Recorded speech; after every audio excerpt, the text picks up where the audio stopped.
புத்தகத்திலிருந்து பாடங்களை கற்றுக்கொண்டு வருகிறோம். நமக்காக ஆயத்தமா இருக்கிற அருமை சகோதரர் ஜோசப் சகாயராஜ் அவர்கள் இன்றைய நாளிலும் கற்று ஆலோசனை வழங்கும்படியா என்பது குழுவின் சார்பாக வைக்கிறேன்.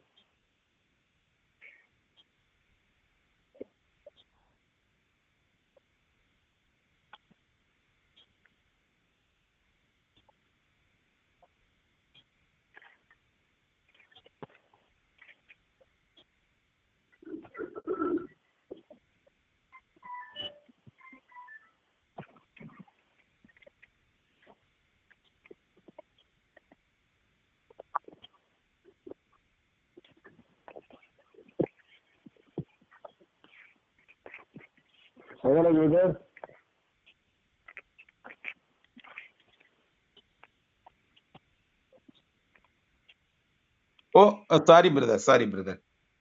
கர்த்தருக்குள் பிரியமான சகோதரர்களே சகோதரிகளே, இன்றைய நாளில் நாம் உன்னத பாட்டின் 26வது வார ஆராய்ச்சிக்கு கடந்து வந்திருக்கிறோம். இந்த அத்தியாயத்திலே 5ஆம் அத்தியாயத்திலே சூலமித்திய பெண் தனது மணவாளனை குறித்து வர்ணனை செய்வதை நாம் பார்த்து கொண்டிருக்கிறோம். இதிலே 8 வசனங்கள் வரை நாம் பார்த்தோம்.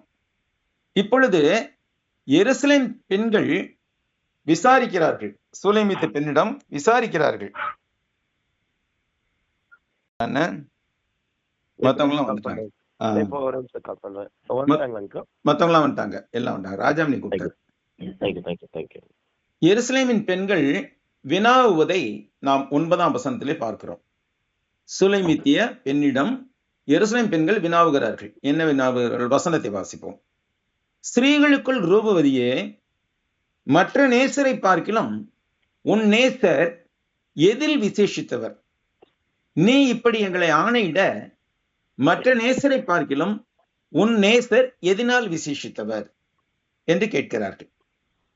இந்த கேள்வியினுடைய அர்த்தம் என்ன என்று பார்க்கும்போது,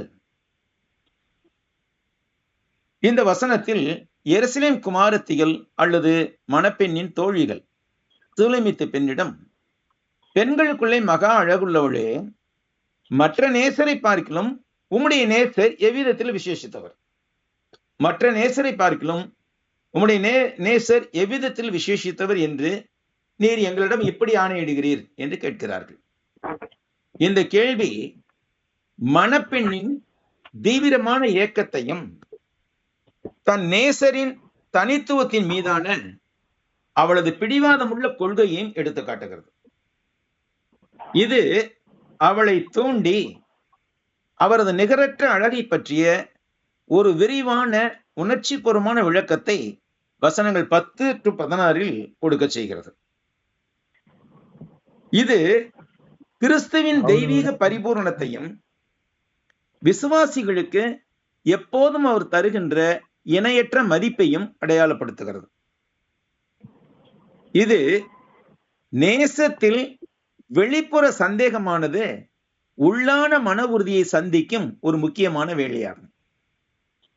இது சாதாரண ஈர்ப்பில் இருந்து ஆழமான ஆவிக்குரிய முக்கியத்துவத்திற்கு கவனத்தை மாற்றுகிறது. மார்க்கங்கள் எல்லாவற்றிலும் மிகவும் அழகானது கிறிஸ்தவமே.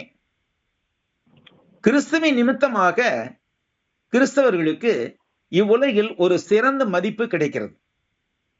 எனவே மற்றவர்கள் கிறிஸ்தவர்களை சிறந்தவர்கள் என்று கருதுகிறார்கள். அந்த மற்றவர்கள் என்பவர்கள் இவ்வசனத்தில் எருசலேமின் பெண்கள் என்ற உருவகத்தால் குறிப்பிடப்படுகின்றார்கள். அவர்கள் கிறிஸ்தவர்களே நம்மை பெண்களுக்குள் அழகானவளே என்று அழைக்கிறார்கள். இவ்வுலகில் எத்தனையோ மார்க்கங்கள் உண்டாகி இருக்கிறது.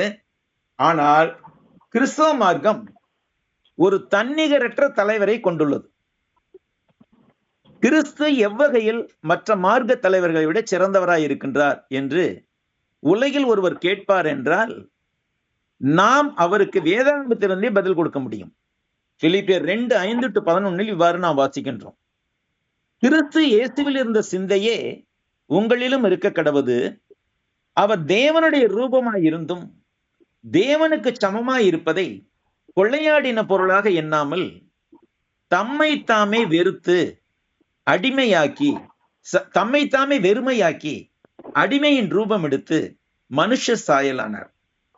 அவர் மனுஷ ரூபமாய் காணப்பட்டு மரண பரியந்தம், அதாவது சிலுவையின் மரண பரியந்தமும் கீழ்ப்படிந்தவராகி தம்மை தாமே தாழ்த்தினார். ஆதலால் தேவன் எல்லாவற்றுக்கும் மேலாக அவரை உயர்த்தி இயேசுவின் நாமத்தில் வானோர், பூதலத்தோர், பூமியின் கீழானோருடைய முழங்கால் யாவும் முடங்கும்படிக்கும், பிதாவாகிய அவருக்கு மகிமையாக இயேசு கிறிஸ்து கர்த்தர் என்று நாவுகள் யாவும் அறிக்கை பண்ணும்படிக்கும் எல்லா நாமத்திற்கும் மேலான நாமத்தை அவருக்கு தந்தளினார். இந்த உன்னத பாட்டு 5:9 வசனத்துல முக்கிய அர்த்தங்கள் என்னன்னு பார்க்கும்போது, முதலாவது புரிதலுக்கான ஒரு வேண்டுகோள். தோழிகள் உண்மையாகவே ஆர்வத்துடன், ஒருவேளை சற்றே சந்தேகத்துடனும், சூலைமீத்த பெண்ணின் மணவாளன் என்ற அந்த மனிதரை இவ்வளவு விசேஷத்தவராக ஆக்குவது எது என்று கேட்கிறார்கள். அதனால்தான் அவள் அவர்களை இவ்வளவு அவசரமாக அழைக்கிறாள். அடுத்த தனித்துவத்தை, பிரத்யேக தன்மையை எடுத்து காட்டுதல். மற்ற எவரையும் விட வேறுபட்டவர் என்ற சொற்றொடர் மறுபடியும் வருதல் என்பது சுலைமீத்து பெண்ணின் நேசருடைய குணங்கள் ஒப்பிடப்பட முடியாதவை என்பதையும், அவரை மற்ற அனைவரிடமிருந்தும் தனித்து நிற்க செய்கிறது என்பதையும் வலியுறுத்துகிறது. இந்த விளக்கத்திற்கான மாற்றம் வசனம் 9 வசனங்கள் 10-16 வரும் புகழ்பெற்ற விரிவான விளக்கத்திற்கு ஒரு களத்தை அமைக்கிறது. அதில் சூலைமீத்த பெண் தனது மணவாளனின் உடல் மற்றும் உள்ளத்தில் பரிபூர்ணத்தை பற்றிய ஒரு தெளிவான சித்தரிப்பை கொடுக்கிறாள். இதனுடைய ஆவிக்குரிய விளக்கம் பார்க்கும்போது இது கிறிஸ்து மற்றும் சபையை குறிப்பதாக இருக்கிறது. கிறிஸ்தவ உருவகத்தில் இவ்வசனம் கிறிஸ்துவின் தனித்துவமான மகிமையையும் அழகையும் சுட்டி காண்பிக்கிறது. இது பூமிக்குரிய எல்லா தர அளவைகளையும் மிஞ்சியது. மற்றவர்கள் அதை முழுமையாக புரிந்து கொள்ளாத போதும் கிறிஸ்து என்ற நமது மணவாளனை பற்றிய நம்முடைய மதிப்பு, நம்முடைய ஆழமான பாராட்டை இது குறிக்கிறது. நேசத்தின் உறுதி. இது உண்மையான நேசத்தின் தனிப்பட்ட, ஆழமாக உணரப்பட்ட உறுதியை அடிக்கோடிட்டு காட்டுகிறது. இதில் நேசரின் மதிப்பு மணவாட்டிக்கு தெளிவாக தெரிகிறது. இருப்பினும் வெளியாட்களுக்கு அதை நம்ப வைக்க வேண்டியுள்ளது. சுருக்கமாக சொன்னால் 5:9 உள்ள ஒரு கேள்வி ஒரு தொடக்க புள்ளியாக செயல்படுகிறது. இது சூலைமீத்து பெண்ணை அவளது நேசரின் அசாதாரணமான ஒப்பற்ற தன்மையை வெளிப்படுத்த தூண்டுகிறது. அவள் தனது நேசரின் உன்னதமான அழகை விவரிப்பதன் மூலம் அதை செய்கிறாள். இது சாதாரணமானவற்றை தாண்டி தெய்வீகத்தில் தனது இறுதி நிறைவை காணும் ஒரு நேசத்தை குறிக்கிறது. இப்படிப்பட்ட நேசம் நமக்கு இயேசு கிறிஸ்துவிடத்தில் உண்டா? யோசித்து பார்ப்போம். ஏனென்றால் அவர் நம்மை தன்னுடைய மணவாட்டி என்று சொல்லுகிறார். ஒரு கணவனை பற்றி ஒரு மனைவி எவ்வளவு மதிப்பு கொண்டிருப்பாள்? ஒருவேளை தொடக்க காலத்திலாவது, திருமணத்தின் தொடக்க நாட்களிலாவது, போக போக பழசா போயிடும், அது வேற. ஆனால் திருமணத்தின் தொடக்க நாட்களிலாவது ஒரு மனைவி கணவனை பற்றி எவ்வளவு மதிப்பு கொண்டிருப்பாள்? வெளிப்படுத்த வச்சிருக்கிறார், நீ ஆதியிலே கொண்டிருந்த அன்பை விட்டாய் என்று உன் பேரில் எனக்கு குறை உண்டு. நம்முடைய மனசாட்சியை நாம் சற்றே தூண்டி விட்டு கேள்வி கேட்டு பார்ப்போம். நாம் ஞானஸ்தானத்தில் இறங்கின போது, ஞானஸ்தான தொட்டியில இறங்கின போது, அல்லது ஞானஸ்தான தண்ணீரில இறங்கின போது நாம் இயேசு கிறிஸ்து மேல் எவ்வளவு மதிப்பு கொண்டிருந்தோம்? அந்த மதிப்பு இன்றைக்கும் நம்மிடத்தில் இருக்கிறதா? அது வளர்ந்து இருக்கிறதா? அது பழகி போய் பழக பழக பாலும் புளிக்குங்கிற மாதிரி அது வேற மாதிரி போயிருச்சா? கோயில் போன தெய்வத்தை கஞ்சாதுன்னு சொல்லுவாங்க, அந்த மாதிரி போயிருச்சா? நம்ம யோசித்து பார்ப்போம்.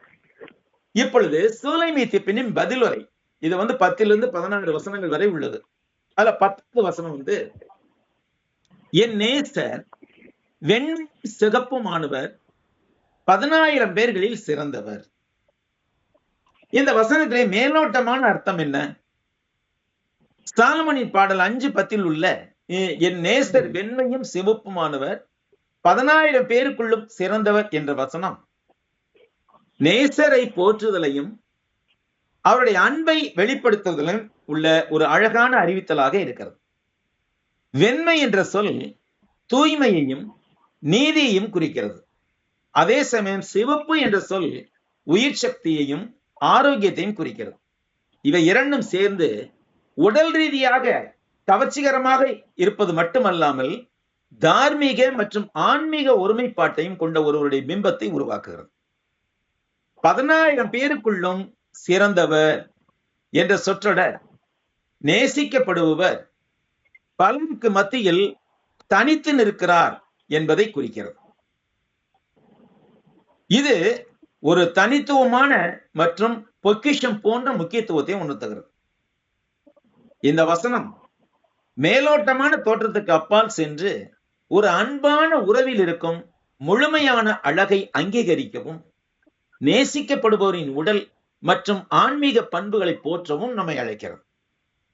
இவ்வசனத்தின் ஆழமான பொருள் என்ன? இது ஒரு முக்கியமான வசனமாகும். இதில் எருசலேம் குமாரத்திகள் கேட்ட கேள்விக்கு பதிலளிக்கும் விதமாக சூரிமித்த பெண் தன் நேசர் பற்றிய வர்ணனையை தொடங்கினாள். நேரடி பொருள் பார்க்கும்போது கவிதையின் நேரடி சூழ்நிலையில் இந்த வசனம் மணப்பெண்ணின் நேசருடைய உடல் மற்றும் தனிப்பட்ட சிறப்புகளை விவரிக்கிறது. பாரம்பரியமாக இவர் சாலமன் என்ற அடையாளம் காணப்படுகிறார். பிரகாசமானவர் அல்லது வெண்மையானவர். இது எபிரேய சொல் சக் என்று சொல்லப்படுகிறது. இந்த சொல் ஒளிரும் பிரகாசமான அல்லது தெளிவான தோற்றத்தை குறிக்கிறது. இது பெரும்பாலும் ஆரோக்கியம், தூய்மை மற்றும் உன்னதமான தகுதியுடன் தொடர்புடையது. இயேசு கிறிஸ்துவை தரிசித்த விதம் பற்றி பவுல் அப்போஸ்தலர்களிலே விவரித்து கூறியவை பற்றி நம்ம சற்றே பார்ப்போம். அப்போஸ்தலர் 22:6-11 அப்படி நான் பிரயாணப்பட்டு தமஸ்குவுக்கு சமீபித்த போது மத்தியான வேளையிலே சடிதியாய் வானத்திலிருந்து பேரொளி உண்டாகி என்னை சுற்றி பிரகாசித்தது. சடிதியாய் வானத்திலிருந்து பேரொளி உண்டாகி என்னை சுற்றி பிரகாசித்தது. நான் தரையிலே விழுந்தேன். அப்பொழுது சவுலே சவுலே, நீ ஏன் என்னை துன்பப்படுத்துகிறாய் என்று என்னுடனே சொல்லுகிற ஒரு சத்தத்தை கேட்டேன். நான் ஆண்டவரே, நீர் யார் என்றேன். அதற்கு அவர், நீ துன்பப்படுத்துகிற நசரேயனாகிய இயேசு நானே என்றார். என்னுடனே கூட இருந்தவர்கள் வெளிச்சத்தை கண்டு பயமடைந்தார்கள். என்னுடனே பேசினுடைய சத்தத்தையோ அவர்கள் கேட்கவில்லை. அப்பொழுது நான், ஆண்டவரே, நான் என்ன செய்ய வேண்டும் என்றேன். நீ எழுந்து தமஸ்குவுக்கு போ, நீ செய்யும்படி நியமிக்கப்பட்டதெல்லாம் அங்கே உனக்கு சொல்லப்படும் என்றார். அந்த ஒளியின் மகிமையினாலே இயேசு கிறிஸ்து அங்கே தரிசித்தார், தரிசனம் கொடுத்தார். அவர் தரிசனம் கொடுத்த போது ஏற்பட்ட ஒளியின் மகிமையினாலே நான் பார்வையற்று போனபடியால் என்னோடு இருந்தவர்களால் கையிலாக கொடுத்து வழி நடத்தப்பட்டு தமஸ்குவுக்கு வந்தேன் என்று சொன்னார். அதே பவுல் 26ஆம் அதிகாரத்திலே 13ஆம் வசனத்தில் சொல்லுகிறார், மத்தியான வேளையிலே ராஜாவே, நான் சூரியனை பிரகாசத்திலும் அதிகமான ஒளி வானத்திலிருந்து என்னையும் என்னுடனே கூட பிரயாணம் பண்ணியவர்களையும் சுற்றி பிரகாசிக்க கண்டேன். நல்லா கவனிங்க. ஒரு மெழுகுதிரியை வீட்டுல எரியணும் வச்சுக்கோங்க. இரவு நேரத்துல அது வீடு பூரா வெளிச்சம் தரும். சூரியன் உதிக்கும் போது அது மெழுகுதிரி எரிஞ்சுக்கிட்டு இருக்கும், ஆனா அந்த வெளிச்சம் பெருசா தெரியாது. அப்ப சூரிய பிரகாசம் எல்லாவற்றுக்கும் மேலானாக உள்ளது, பிரகாசம் உடையதா இருக்கிறது. ஆனால் இங்கே சூரியனை பிரகாசத்திலும் அதிகமான ஒளி. அப்ப இயேசு கிறிஸ்து உடல் ரீதியாக கூட பிரகாசம் மிக்கவர் என்பதை சொல்ல கூறப்படுகிறது. அடுத்து சிகப்பு. எபிரேய மொழியிலே அடோம் என்ற வார்த்தை பயன்படுத்தப்படுகிறது. இது ஒரு ஆரோக்கியமான சிகப்பு அல்லது இளஞ்சிகப்பு நிறத்தை குறிக்கிறது. இது பண்டைய மத்திய கிழக்கு கலாச்சாரத்திலே உயிர் சக்தி மற்றும் வீரியத்தின் அடையாளமாக இருந்தது.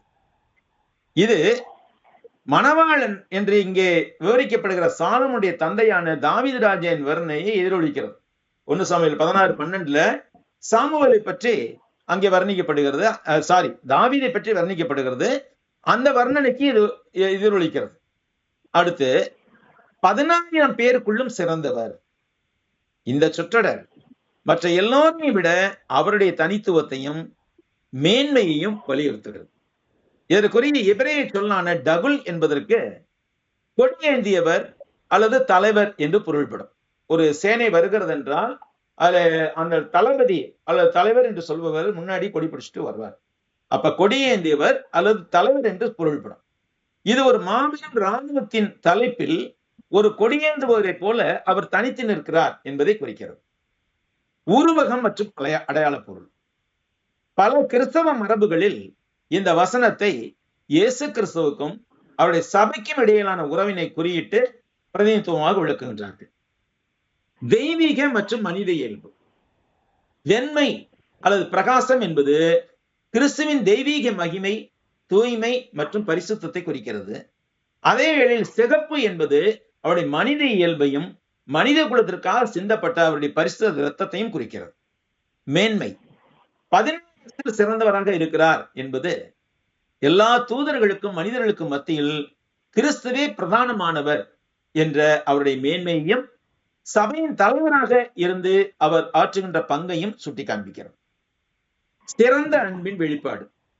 மணப்பெண்ணின் இந்த உணர்ச்சி பூர்வமான வர்ணனை விசுவாசிகள் கிறிஸ்துவிடம் கொண்டிருக்க ஊக்குவிக்கப்படும் ஆழமான போற்றுதலையும் வணங்கும் தொழுது கொள்ளும் மனப்பான்மையும் பிரதிபலிக்கிறது. அடுத்து 11ஆம் வசனம். அவர் தலை தங்கமயமாய் இருக்கிறது, அவர் தலைமயிர் சுருளாயும் காகத்தை போல் கருமையாயும் இருக்கிறது. இவ்வசனத்தில் தங்கம் மற்றும் காகம் ஆகியவை எவ்வகையில் ஓமைகளாக பயன்படுத்தப்பட்டிருக்கின்றன? பிரியத்துக்குரிய பெண்ணான சூலிமித்து ஸ்திரீ, இவள் கிறிஸ்துவின் சபையின் உருவமாக இருக்கிறாள். இந்த இடத்துல தன் நேசரை, அதாவது சாலமன் என்பது கிறிஸ்துவின் உருவமாக இருக்கிறார். ஆக மொத்தத்துல கிறிஸ்துவின் சபையானது கிறிஸ்துவை புகழ்ந்து பாடுவதை விவரிக்கிறது. அதில் அவருடைய தலை பசும் பொன்னை போன்றது, அவருடைய கூந்தல் சுருளானது, காகத்தை போல கருமையானது என்று கூறப்பட்டுள்ளது. இது அவருடைய கம்பீரத்தன்மை, ராஜத்துவ மதிப்பு மற்றும் இளமை துடிப்பு ஆகியவற்றை குறிக்கிறது. இது சரீர அழகையும் ஆவிக்குரிய மகிமையையும் ஒன்றிணைக்கிறது. இது பெரும்பாலும் கிறிஸ்துவின் தெய்வீக மகத்துவம் மற்றும் உடன்படிக்கைக்குரிய உண்மையின் முன்னறிவிப்பாக கருதப்படுகிறது. யோவான்ல சொல்வான், அவர் வரும்போது நிருபத்துல அவர் வரும்போது அவர் இருக்கிற காண்போம் என்று சொல்லுவார். பிரியமானவர்களே, இயேசு கிறிஸ்துவானவர் இந்த உலகத்திலே 33.5 ஆண்டுகள் வாழ்ந்து சரியான வாலிப பிராயத்திலே நமக்காக மரித்து மறுபடியும் உயிர்த்தெழுந்து இப்பொழுது பரலோகத்திலே இருந்து கொண்டு நம்மை ஆண்டு கொண்டிருக்கிறார். அவர் மறுபடியும் வரும்போது இப்பொழுது அவர் இருக்கிற வண்ணமாகவே அவரை காண்போம்.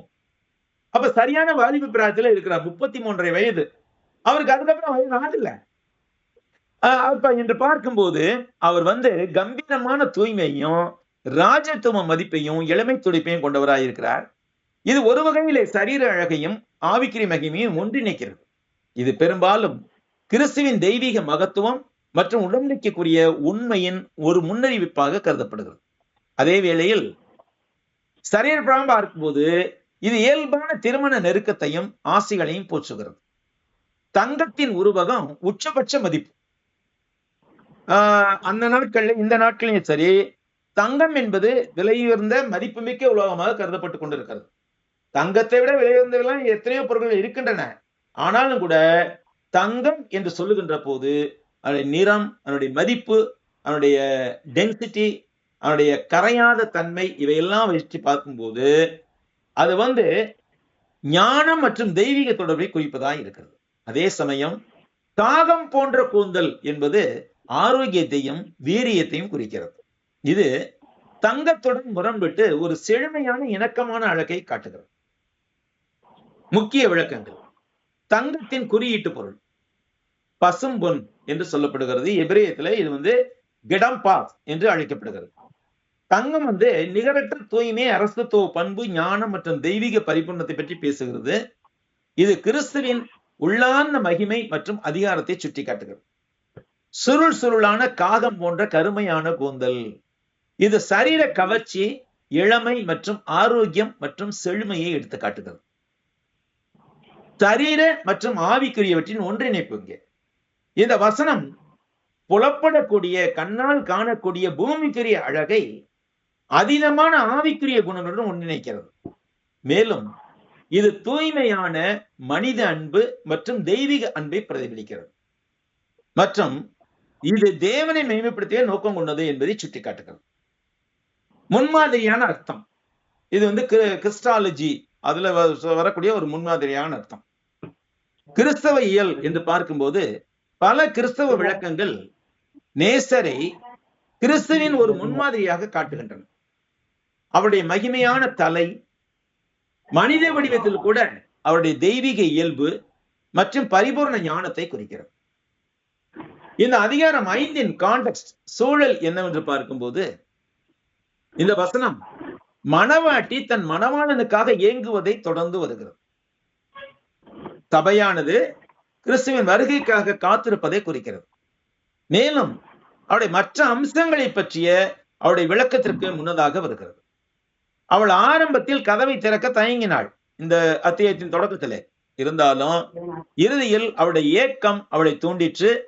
இது அவளுடைய ஏக்கமானது அவளுக்கு ஒரு பதற்றத்தை உருவாக்கி பின்பு அது தீர்த்து வைக்கப்படுகிறது. சுருக்கமாக இது தேவனிடத்தில் அதன் இறுதி நிறைவை காணும் ஆழமான பன்முக அன்பின் கொண்டாட்டமாக இருக்கிறது. இவ்வசனத்தின் உலக பிரகாரமான மற்றும் ஆவிக்குரிய அர்த்தங்கள் யாவை?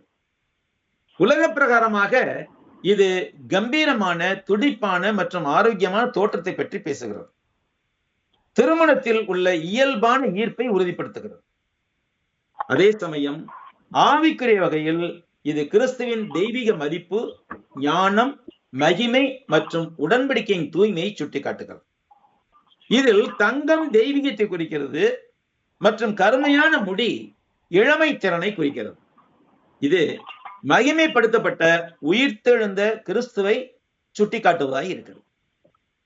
உடல் ரீதியான பொருள், மனித அன்பு மற்றும் திருமணம் என்ற தலைப்பில் பார்க்கும்பொழுது தூய்மை மற்றும் மதிப்பு. தங்கம் உள்ளார்ந்த மதிப்பு மற்றும் களங்கமற்ற அழகை குறிக்கிறது. இது உறவில் நேசிக்கப்படுவோர் மீது வைக்கப்படும் உயர்ந்த மதிப்பை பிரதிபலிக்கிறது. நான் மீண்டும் சொல்லுகிறேன், திருமண நாளின் தொடக்க நாட்களிலே, திருமணத்தின் தொடக்க நாட்களிலே கணவன் மனைவி மீதும் மனைவி கணவன் மீதும் வைத்திருக்கக்கூடிய உயர்ந்த அன்பு எப்படிப்பட்டதா இருக்கும் யோசித்து பார்ப்போம். நாம் எப்படிப்பட்ட அன்பு கூர்ந்தவர்களா இருந்தோம் நம்முடைய மனைவி மீதோ அல்லது நம்முடைய கணவர் மீதோ திருமணத்தின் தொடக்க நாட்களிலே எப்படி அன்பு கூர்ந்தவர்களா இருந்தோம்? அந்த அன்பு வந்து கொண்டே வர வேண்டும். அதுதான் உண்மையான திருமணம்.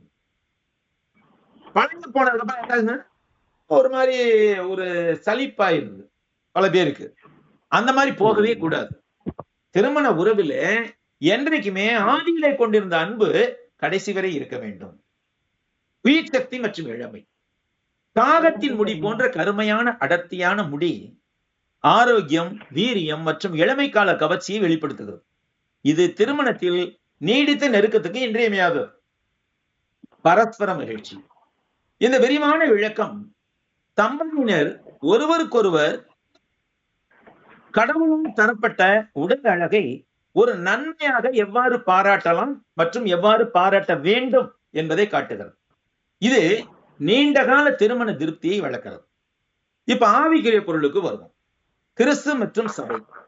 கிறிஸ்துவின் தெய்வீக தன்மை. தங்கம் கிறிஸ்துவின் தெய்வீக இயல்பை குறிக்கிறது, அரசுத்துவ பண்பையும் மற்றும் அவருடைய நிகரற்ற மகிமையும் குறிக்கிறது.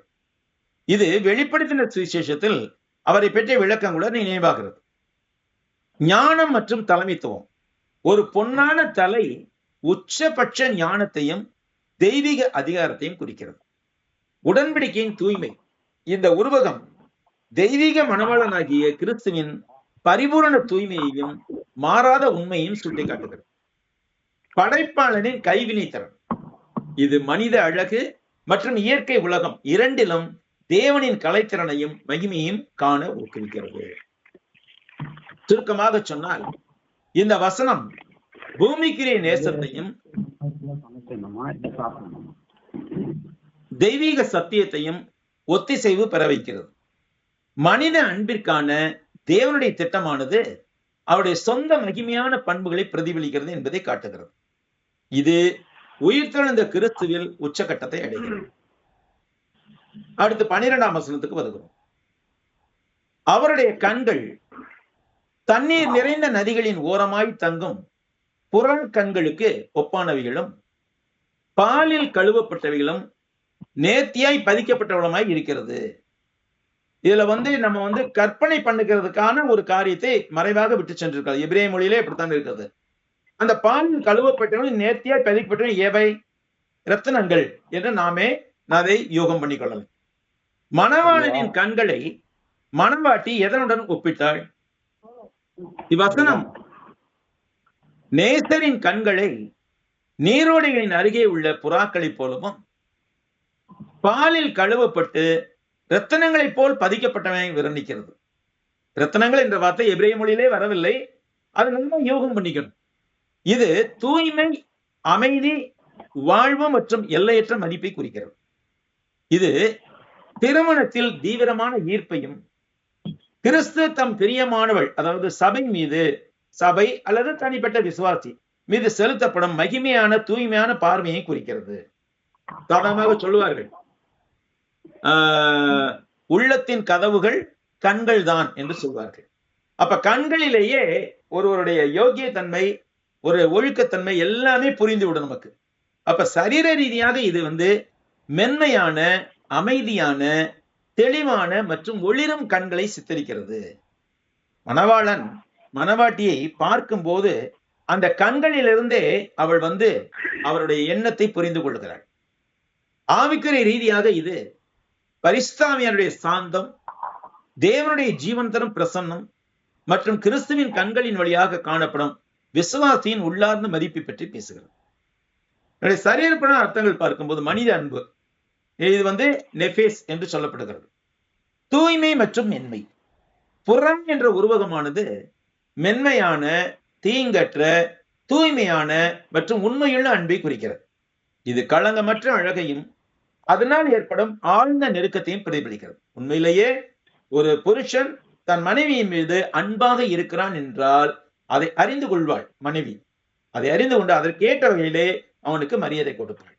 ஒருவேளை இருக்கிற நோக்கம் வேறு விதமாக இருந்து புருஷன் நடந்து கொள்வானால் அதையும் மனைவி உணர்ந்து கொள்வாள். அப்ப அங்க மதிப்பு கிடைக்காது புருஷனுக்கு. ஆனால் நம்முடைய கர்த்தராகிய இயேசு கிறிஸ்து நம்மேல் நீடிய அன்புள்ளவராய் இருக்கிறார். எனவே நாம் அதை புரிந்து கொண்டு அவருக்கு கீழ்ப்பணிந்த வாழ்வை வாழ வேண்டும். தெளிவு மற்றும் வாழ்வு. நீரோடைகளின் அருகே உள்ள கண்கள் தெளிவு, புத்துணர்ச்சி மற்றும் தேவனுடைய ஜீவன் தரும் பிரசன்னத்தை குறிக்கின்றது. இது வெப்பமான காலநிலையில் கூட புத்துணர்ச்சி அளிக்கும் குளிர்ந்த நீரோடைகளை போன்றதாக இருக்கிறது. ஒளி மற்றும் மதிப்பு. பாலில் கழுவப்பட்ட மற்றும் சந்தர்ப்ப பொருளில் ரத்தனங்களைப் போல பொருத்தமாக பதிக்கப்பட்ட கண்கள் பளபளப்பான, பிரகாசமான மற்றும் நம்ப முடியாத மதிப்புமிக்கவையாக இருக்கின்றன. அவைகள் மகிழ்ச்சியின் ஆதாரமாக இருக்கின்றன. நெருக்கம் மற்றும் கவனம். ஒரே ஒரு பொருளின் மீது கவனம் செலுத்தும் புறாவின் இருக்கண் பார்வை மணவாட்டி மீது நேசரின் தனித்துவமான கவனத்தையும் அவளுடன் அவரது ஆழ்ந்த இசை முழக்கத்தையும் ஒரு சக்தி வாய்ந்த வார்த்தைகள் இல்லாத தகவல் தொடர்பையும் குறிக்கிறது. என்னுடைய ஆவிக்குரிய அர்த்தங்கள் என்ன? இது அகேப் என்று சொல்லப்படுகிறது. கிறிஸ்து மற்றும் சபை இந்த இருவருக்கிடையே உள்ள அன்பை குறித்து இப்ப பார்க்கிறோம்.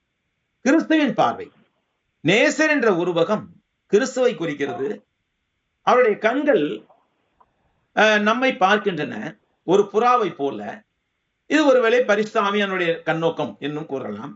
இது அவருடைய மக்களுக்கு அமைதி, தூய்மை மற்றும் ஆவிக்குரிய புத்துணர்ச்சியை கொண்டு வருகிறது. நீரோடையிலிருந்து எடுக்கப்படும் நீரை போல ஒரு புத்துணர்ச்சியை கொண்டு வருகிறது. தெய்வீக மதிப்பு. இங்கே மறைவாக ரத்னம் என்பது ஒப்பீட்டளவில் குறிக்கப்படுகிறது. இது கிறிஸ்துவின் பார்வையில் காணப்படும் விசுவாசியின் எல்லையற்ற மதிப்பையும் அழகையும் குறிக்கிறது. அதைவிட அவர் அளவிட முடியாத அளவிற்கு பொக்கிஷமாக மதிக்கப்படுகிறார். பரிசுத்தமான பேரார்வம். புறாவின் மென்மையான ஆனால் கூர்மையான பார்வை கிறிஸ்துவின் பரிசுத்த பேரார்வத்தையும் அவருடைய சபையின் மீதான நிலையான கவனத்தையும் பிரதிபலிக்கிறது. இது சபைக்கு கிருபையையும் மறுகட்டுமானத்தையும் வழங்குகிறது. ரெஸ்டோரேஷன். ஆவிக்குரிய ஊட்டம். இந்த உருவகம் தேவன் தம் மக்களை ஆவிக்குரிய ஊட்டத்திற்காக அமைதியான நீரோடைகளுக்கு வழிநடத்துவதை போன்றதாக உள்ளது. மேலும் கிறிஸ்துவை மையமாக கொண்ட வாழ்க்கைதான் எல்லா நன்மைகளுக்கும் தூய்மைக்கும் இறுதி ஆதாரம் என்பதையும் இது வலியுறுத்துகிறது. ஆக இன்றைக்கு 12 வசனம் வரை பார்த்திருக்கிறோம். இந்த காரியங்களை தொடர்ந்து நாம் கர்த்தருக்கு சித்தமானால் அடுத்த வாரம் இதே நாளில் இதே நேரத்தில் பார்ப்போம். உங்கள் கவனத்திற்கு என் மேலான நன்றியை வணக்கங்களை தெரிவித்துக் கொள்கிறேன். நன்றி சகோதரர்களே, நன்றி சகோதரிகளே. நன்றி. இந்த நாளிலும் கூட உன்னத பாட்டு விமர்சனத்திலிருந்து காரியங்களை நமக்காக எடுத்து உரைத்த அருமை சகோதரருக்கு குழு சார்பாக நாம் நன்றிகளை தெரிவித்துக் கொள்கிறோம். தொடர்ந்து தேவன் தாமே அவரையும் ஊழியங்களையும் குடும்பத்தாரையும் சபையாரையும் தொடர்ந்து ஆசீர்வதித்து வழிநடத்துவாராக. நாம் இறுதி ஜெபத்திற்காக